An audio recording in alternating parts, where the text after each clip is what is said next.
Attorney Rufil Fernandez Banyok. Attorney Rufil Fernandez Banyok. Straight to the point.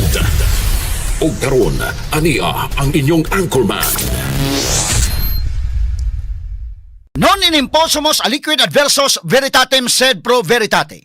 Wa kitay mahimo aron sa pagpakigbatok sa kamatuoran, kundili aron sa pagdapig sa kamatuoran.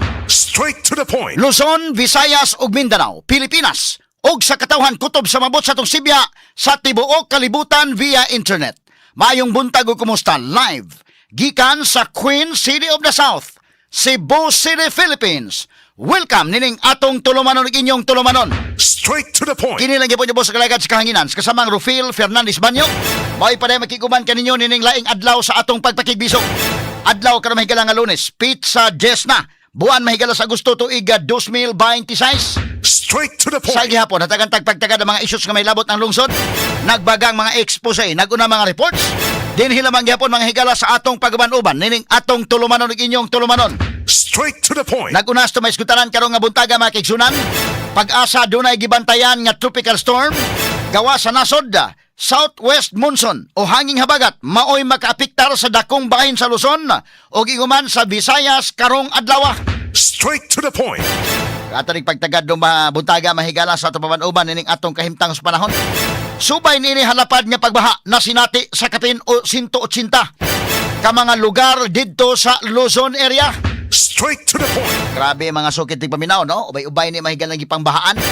Unya kumusta man kaha ang ato mahigalang presidente unsa may iyang ikasulti kanini.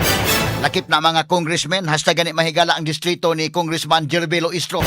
Apil mahigalas na bahaan. Straight to the point. So mo na giingon nga bisan pa man mahigala og moingon na si Senador Erwin Tulfo nga mo-move on na ta sa flood control scandal. Medyo dili gyapon malikayan gyud kay do na mahigalay natural nga pahimang no gikan sa kinaiyahan.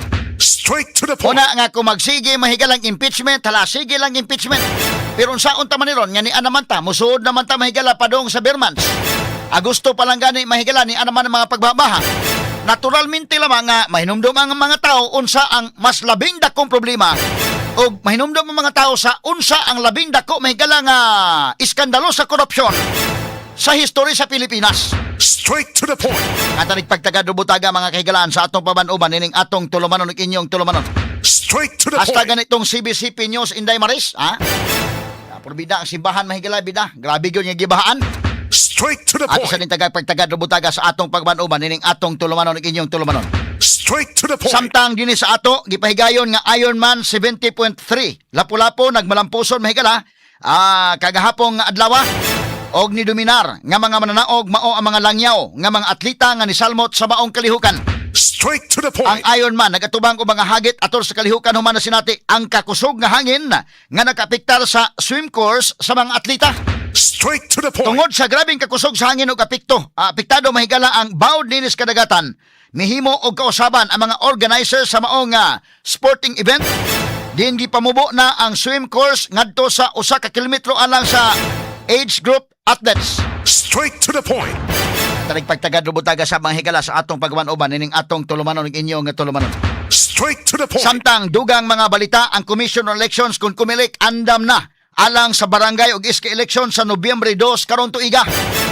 Kini taliwa sa giduso nga sugyot ni Senador Chis Escudero nga palugwayan ang termino sa mga barangay ug iska officials. Ingon man iuswag ang maong eleksyon ngadto sa Nobyembre sa sunod nga or Nobyembre sa 2028. Straight to the point. Inoon mga higala bisan pa man sa mga huhongihong nga iuswag mahigalang eleksyon. Medyo mabisi man dyan tuiga mga sukitig paminaw kay na-focus man sila mga higala sa impeachment. Straight to the point. Malagmit mga higala nga sibog yun. Pero bisa pa man na ang kumilik mahigala ingon nga ready na sila. Kay ila maning mandato mga sukitig paminaw. Straight to the At point. nagpagtagad butaga sa atong papanuban usab dining atong tulumanon ug inyong nga tulumanon. Straight to Ang the atong point. pagpadayon paghisgot mahigala labot sa impeachment ni Vice President Sara Duterte.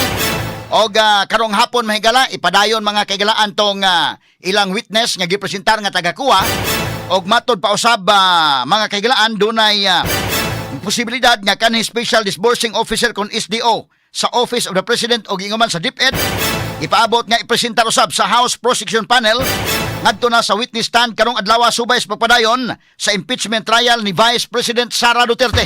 Straight to the point. Pero malagmit nga ila sang tiwason katong tagakuha mga higala nga babae Inday Maris kato si Silene kay human naman mga kaigalaan kini si Wamil, Roderick Wamil, So dunay lain mahigala nga kuha auditor nga si Silene Del Campo. Mao mahigala ilang nga gipresentar ni adtong milabay nga Miyerkules. Wa pa ni matiwas malagmit karong adlaw mo ni ang tiwason. Pero ang kaning kang Wamil ato sa ning hatagag pagtagad tiwason pa ni pag-discuss mahigala karong nga butaga sa atong pagbanuban ning atong tulumanon inyong tulumanon. Straight to the point. Samtang balita gawa sa nasod si Pope Leo XIV subling nga nawagan sa Russia o ginguman sa Ukraine nga hunungo na ang ilang gira subay sa pagkonsiderar sa Santo Papa nga naapil na og kaangin ang mga bata sa mga nangamatay tungod sa maong kagubot. Straight to the point. Kini uban pang mga isgutanan nga mabati exclusive over DYHP RMN Cebu 612 sa dial sa inyong mga radyo ug sa 93.9 IFM. Supo, andam na ba mo? Alas 6 sa buntag, sugod na ang programa. Kini ang tingog nga inyong gihulat. Straight